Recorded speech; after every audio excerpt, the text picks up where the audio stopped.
प्रिय दोस्तों, आज़ादी के बाद 75वीं देश की सालगिरह पर बहुत बहुत प्यार। सबसे पहले तो मैं मोदी जी को धन्यवाद देना चाहूँगी कि उन्होंने जो घर घर तिरंगा का संदेश दिया है, इससे तो लोगों में एक नई विचारधारा भी आई है और लोगों में एक थोड़ा सा उत्साह भी आया। घर घर तिरंगा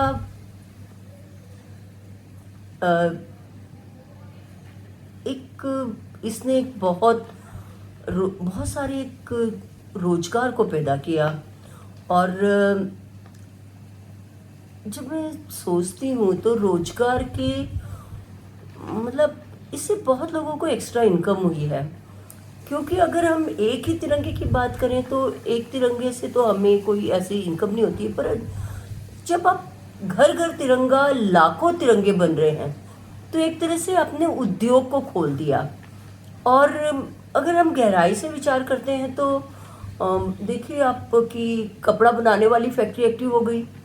कपड़ा बनाने वाली फैक्ट्री एक्टिव हुई तो कपास बेचने वाले, धागे बनाने वाले एक्टिव हो गए।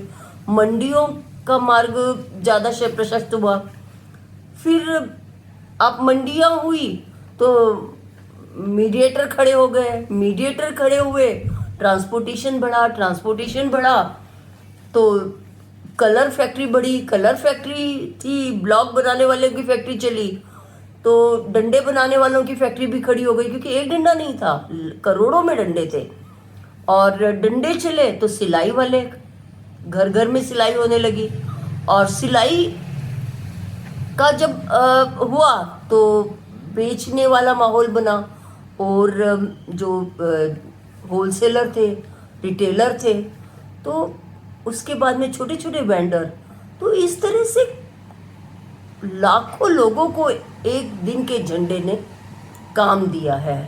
तो और सबसे अच्छी चीज़ ये थी कि जब हमने ये देश के लिए काम हो रहा था, किसी धर्म वर्ग के लिए होता है, व्यक्तिगत काम नहीं था, तो लोगों में एक अलग तरह की ऊर्जा थी। तो ये बहुत ही अच्छी योजना थी।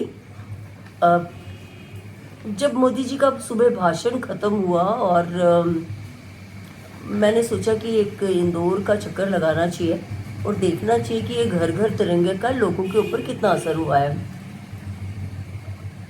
गली मोहल्लों में काफ़ी उत्साह था लोगों में और काफ़ी लोगों ने लगाए हुए थे झंडे तिरंगे। पर मुझे सबसे ज़्यादा दुख हुआ कि मुसलमान बस्तियों में कोई इस तरह का उत्साह नहीं था।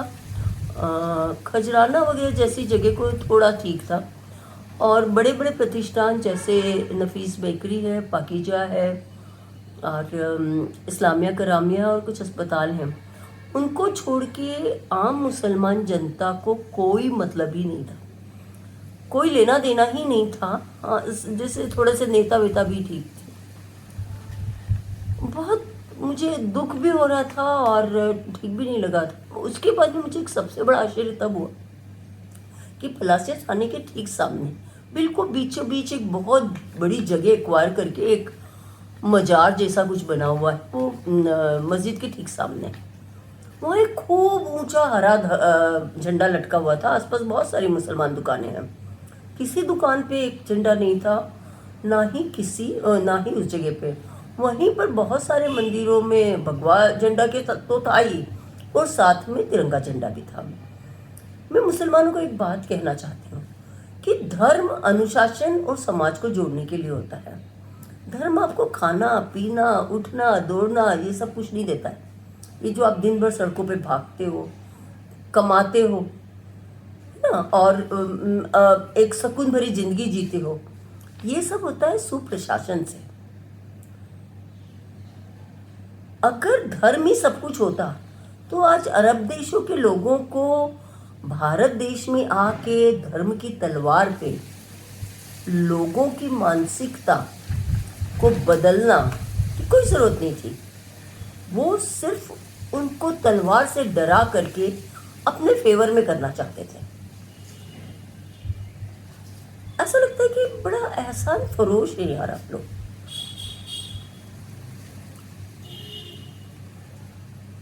आप अपने आप लोगों को ऐसा लगता है, आप लोगों को लगता है कि आप लोग बहुत महान हैं, इसलिए आप हिंदुस्तान में रह रहे हैं।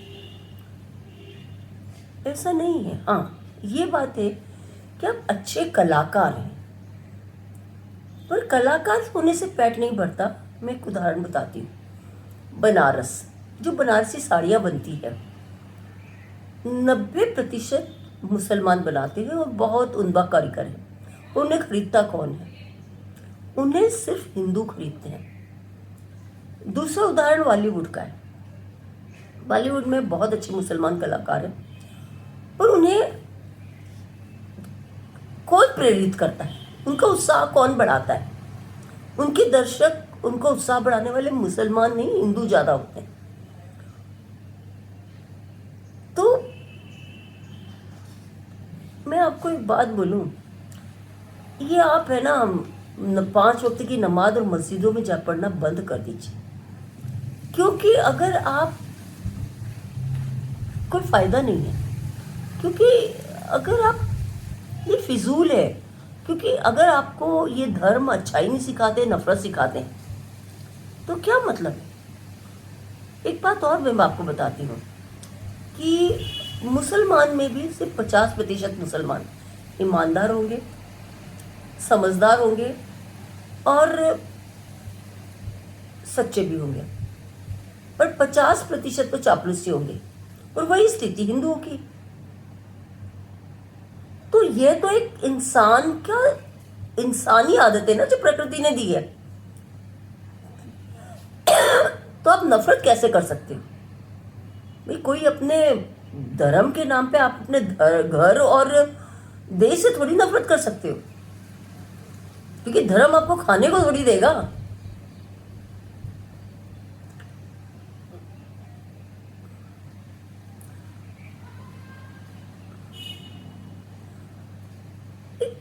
मैं आपको एक, मैं एक बात मेरे बारे में बता दूं कि मैं धर्म से ज़्यादा इंसान के स्वभाव और गुणों को अधिक समझने की कोशिश करती हूँ, उनको ही ज़्यादा महत्व देती हूँ। और मैं किसी भी देश में जाती हूँ, रहती भी हूँ, तो मैं वहाँ के लोगों को बहुत प्यार भी करती हूँ और वहाँ के हर त्योहारों को बहुत अच्छे से मनाती हूँ। एक बात और मेरे मन में आ रही है कि पिछले 15 साल में कितने मोहल्ले और कितने बाजार हैं जहाँ पर 30% मुसलमान थे, और आज उनकी संख्या 70% है और 30% वहाँ पर हिंदू है। अब और ये मत समझिए कि ये 70% जो मुसलमान आप लोग बने हैं, तो आप हिंदुओं की कमाई से बने। आप मुसलमान को बेच करके नहीं बना है। और आप उठा करके भी देखेंगे ना, तो जहाँ जहाँ हिंदू बसता है, हिंदू ने अगर एक मंदिर बना है, तो आपने तुरंत वहाँ पर किसी भी तरीके से एक मस्जिद बना। तो आप पीछे पीछे, ये इसका राजवाड़ा का गोपाल मंदिर, उसके सामने मस्जिद बनी हुई, इन्हें हजारों जगह पर ऐसी है कि आप पीछे पीछे चलते हैं। आप आगे नहीं चलते हैं, आप पीछे चलते हैं। और पीछे चलने वाले का तो भरोसा कितना करना चाहिए, आप ही बताइए मुझे। दूसरी बात है, तो सब बराबरी से चलने की कोशिश करिए, पीछे भी न चले, आगे भी ना चले, पैर तो लगाइए बराबरी से। और मतलब आपने जितना भी किया है, आपने आपका इंटेंशंस को सुधारिए।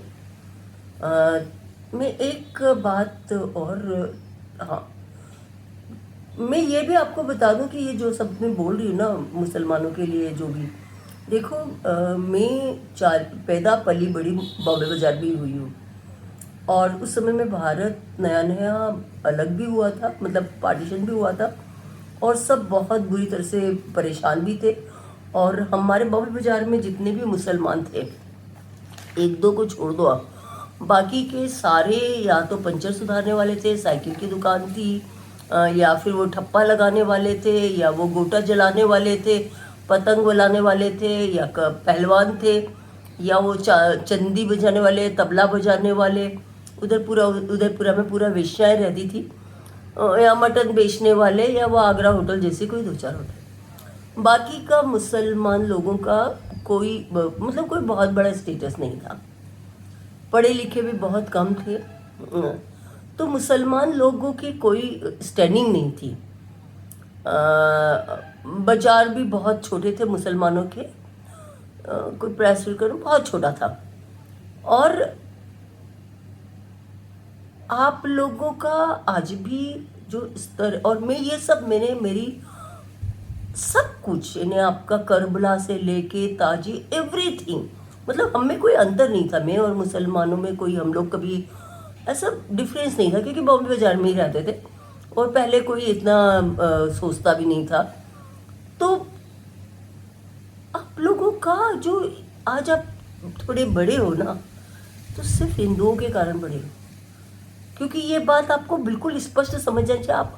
आपने मेहनत की होगी, ये नहीं है, पर आप एक बार एक काम करो कि आप जाओ पाकिस्तान, बांग्लादेश, कश्मीर, ये सब हिंदू ही देश के पार्ट थे, भारतीयों के पार्ट थे, और जो बाद में आप लोगों ने लिए हैं, मतलब मुसलमानों ने लिए, आप लोगों ने नहीं। और वहाँ जा करके अब जो कॉमन मुसलमान जनता है उनसे बात करो, और जो मुसलमान शासक है उनका पता करो कि उन्होंने उस मुसलमान जनता के लिए किया क्या। जो आप ऐसे कल्पना करते हो ना कि हिंदुस्तान पे हम राज कर लेंगे, तो एक शासन को चलाना और एक ऐसी सोच रखना, ये दो में अंतर होता है। कश्मीर में सारे मुसलमान होने के बाद में भी हिंदू राजा था, क्यों था पता करें एक बार।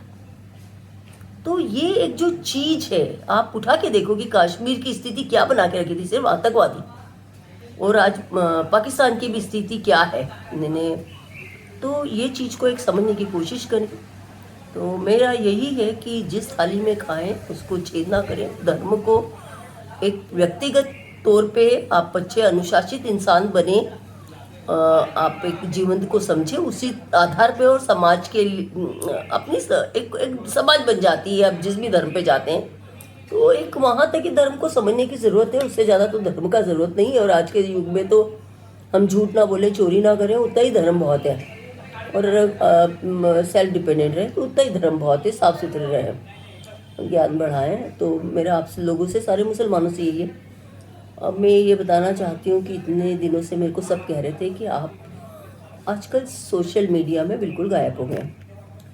तो पिछले 7-8 साल से इंदौर बहुत गंदा था, सफाई अभियान चालू किया था मैंने, और 7 साल तक मैं लगी रही, और उसका नतीजा ये हुआ कि मुझे पागल का गर्व चक्र मिला।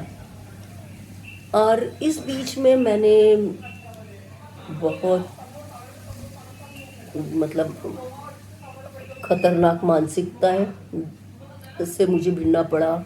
इस कुचक्र, एक खतरनाक कुचक्र का सामना करना पड़ा। और देखिए आश्चर्य हुआ कि लोग इतने अय्याश और मक्कार हो चुके हैं, खतरनाक तरीके से अय्याश और मक्कार हो चुके हैं कि वो कुछ भी कर सकते हैं।